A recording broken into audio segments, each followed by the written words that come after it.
Yeah, first of all, congratulations to Rick and University of Tennessee. Making the Elite Eight is awesome. It's an amazing, amazing accomplishment. And you work on this side of the table of coaching a team when they get to summer school in June all the way through today.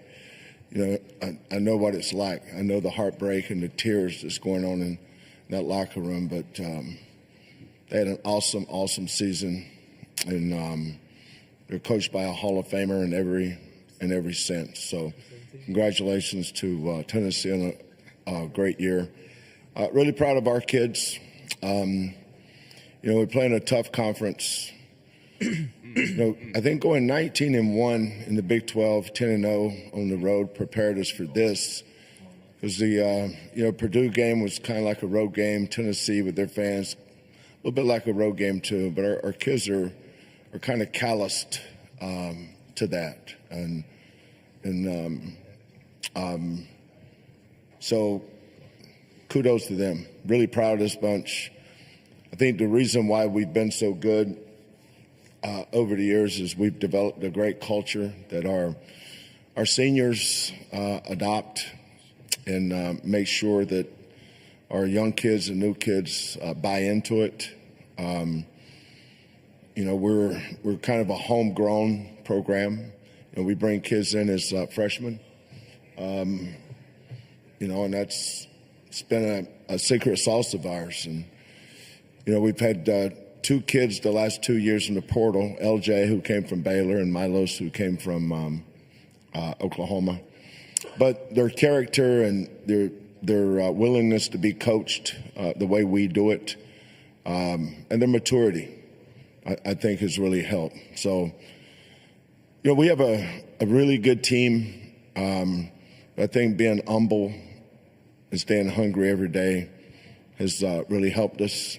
I'm more excited than I'm letting on right now. I'm really excited. I'm really happy for these kids. But it's their moment, and just happy for them.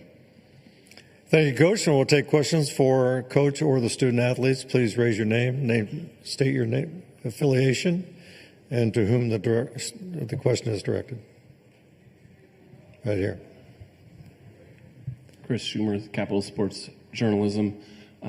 Coach, you guys really jumped on them that first 5-10 minutes of the game. I'm wondering what, if anything, did you see in the last 36 hours that might have indicated that your team was ready to do that?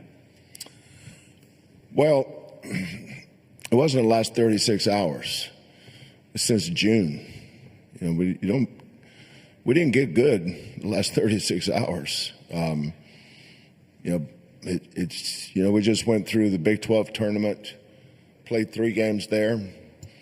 Thing I like about this team, I don't think they overreact to anything, good or bad. Kind of keep an even keel. It's kind of the way Milos is, kind of the way LJ is, J1, Emanuel. They just kind of have a good way about them when it comes to that.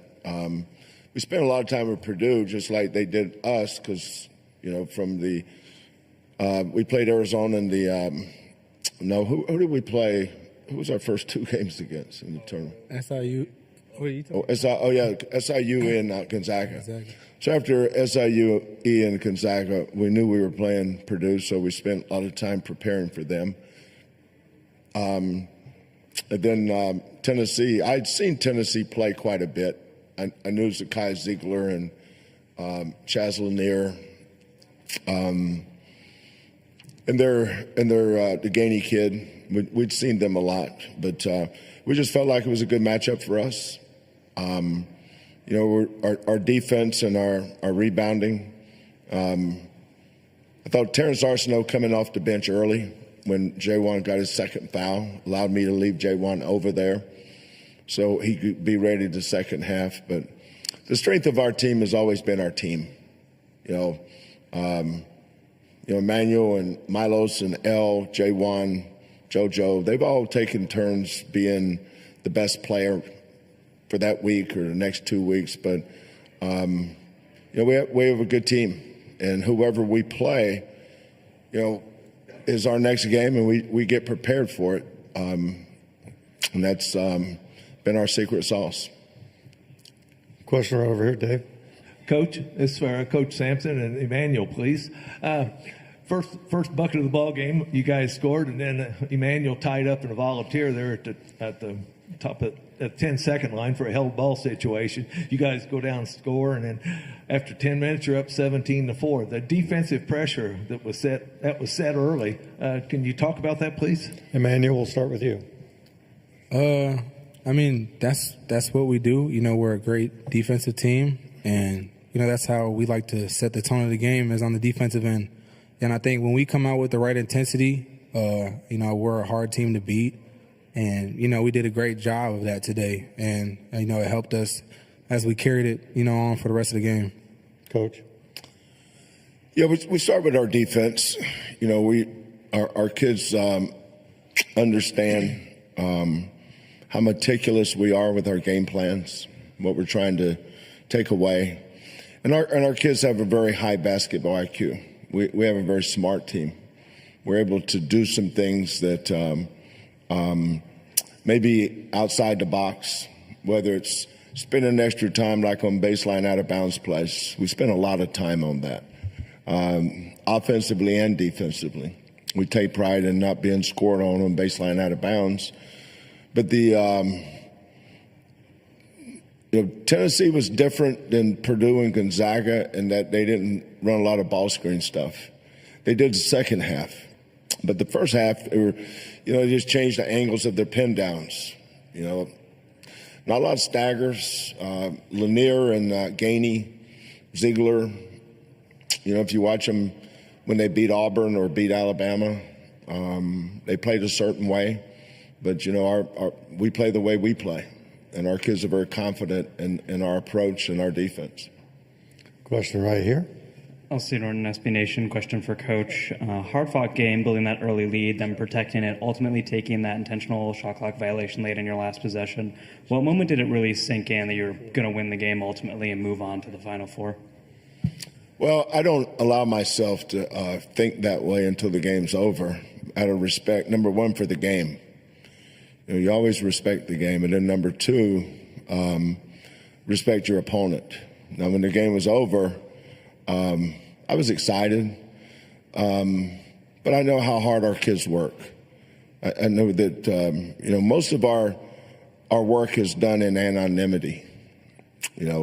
Nobody's ever around, and I prefer it that way. We start in June. What is Monday? Baseball field, right? Yeah. We do 18 100-yard sprints in time. And if anybody doesn't make it, we start over. That's part of our culture. You be on time, and you're held accountable for everything you do. Once you teach accountability, then the next phase of that is responsibility. And that's why our kids this is very much a player-led team. They're responsible for our success. And, as a coach, that's the way I prefer it. This is the 11th team I've had at Houston. I think we've won 30-plus games 5 times, but this is the first time we've won 34 games. And I'm glad this team did it. This was the maturity level of our older guys has been good for our young guys.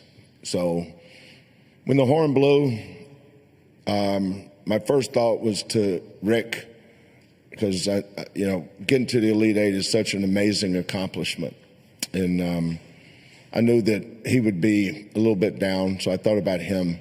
I was really happy for my kids, and then when I turned around and saw my son and my daughter, my 2 grandkids, and my wife, I felt good for them too, because they have to put up with a cranky old coach sometime.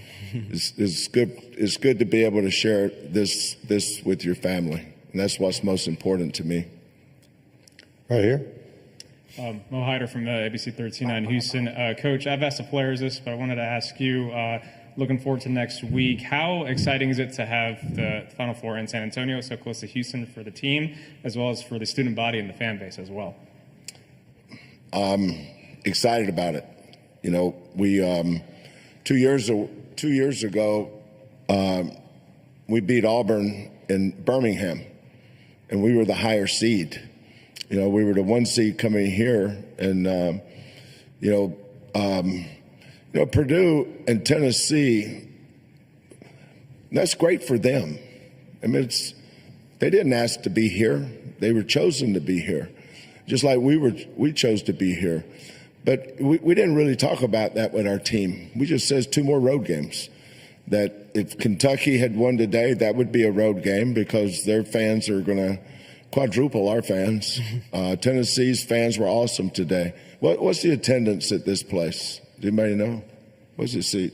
Total? 18,500. Well, we had 18 today, Coach. 18,000, so that's probably, 16,000 Tennessee fans. That's awesome for Tennessee. It's a jump on the interstate and get here. But that's what we'll do next week.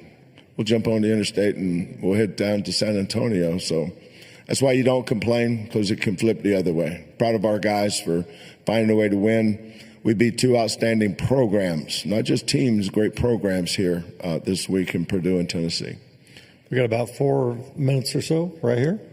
Hi, Liv Clements with Indiana University. This question's for Milos. From the beginning, you guys dominated. What message did this send to Duke in the Final Four? Milos? No. I mean, I feel like we always want to throw the first punch.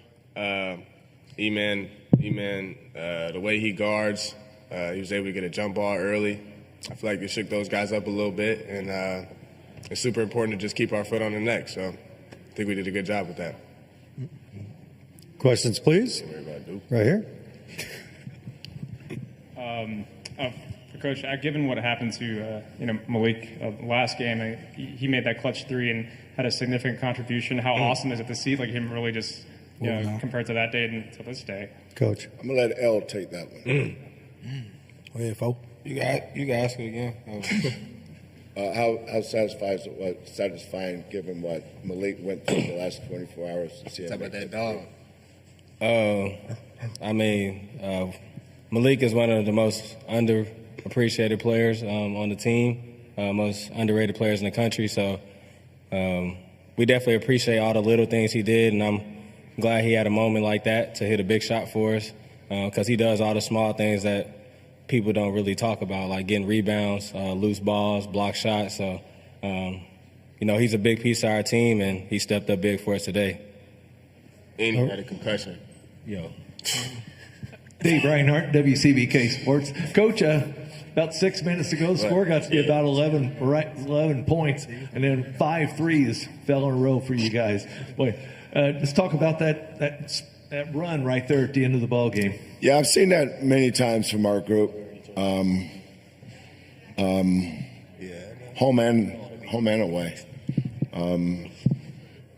I think we're one of the top 2 or 3, maybe, 3-point shooting teams in the country.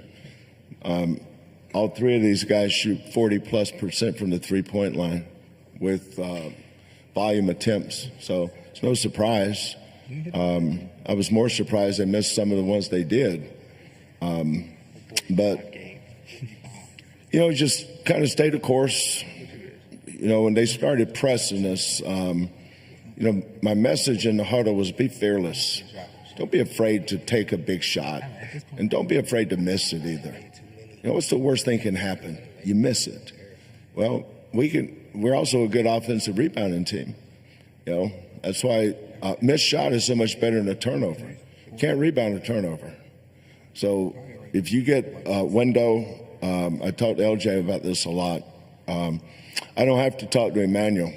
Emanuel usually shoots whether he has a window or not. But LJ is a little more frugal in his approach. But all 3 of these guys, Milos had 6 threes the other night, last game. LJ's had many games with 6 threes, and so is Emanuel. So that's part of our offense is that we've got outstanding offensive rebounders. And normally we don't take an offensive rebound back up. Normally we kick it out, and we call those daggers. So we dagger our offensive rebounds. That gives us another opportunity to make threes. We got time for a couple more, and we have one on Zoom. Dan Tortora, wakeupcalldt.com. For the student athletes, you heard Coach talk about getting the 34 wins and being happy that this team's the team that got to do it. What has it meant for you to be a part of the Houston Brotherhood and to reach the Final Four together this season? Emanuel, we'll start with you. Can you repeat that? Yeah, please repeat. Right, I was looking. What does the season's accomplishments mean to you guys? Getting a school record 34 wins, Yeah. and me saying, and I'm glad it was this team that did it. What do you guys think of that?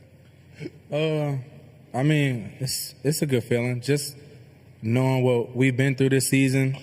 You know, we went through some struggles in the beginning, and you know, a lot of people doubted us. But you know, we got back in the gym, watched a lot of film, cracked down on the little things that we had to get better, and we fixed them. And you know, we improved ever since then, and you know, ending up where we are now is great. You know, with the players that we have on this team, it's just we've come a long way, and it's a great feeling. Milos? Yeah, I mean, it's definitely a good feeling. This team, it's a brotherhood here.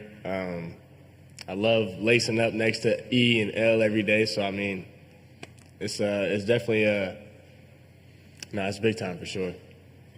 LJ? I mean, it's special because you're doing it with guys that you love, and you know it's always good to be on the right side of history. So yeah.